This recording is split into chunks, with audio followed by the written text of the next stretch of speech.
hitro lahko pade neka sodba ali pa ugotovitev, kako uspešni ste bili prestopnim rokom v samih zimskih pripravah, ne, tako je z derbijem v Ljubljani, se bo tekmovalna pomlad začela za Maribor. Vam je všeč, da je pač tako je tisto, ne test, ampak tista preizkušnja, tako je prava na mož.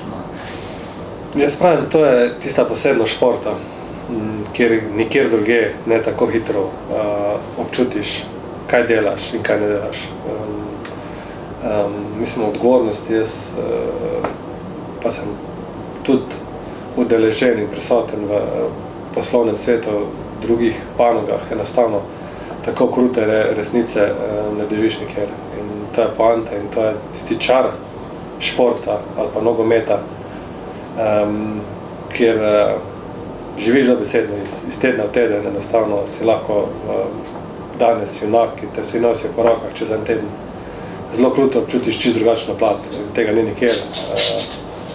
Tako da ja, jaz sem imel to rad, sem imel te izzive, sem znal nekako živeti iz tekme v tekmo, dokazovati, ponavljati stvari. Je pa res, da ko pa vse skupaj potegneš, je pa vseeno bolj kompleksno in imaš tudi tu nekatere popravne izpite, dost ne. Važno je na dolgi rok. Znaš peljati, razumeš, predvsem pa, da si zelo, zelo in mogoče celo brutalno samokritičen. Ker samokritika je, jaz pravim, vedno dobrodošla, nikoli mora biti slabo. Ti pa zelo hitro pokaže, kje si. Dejansko pa je.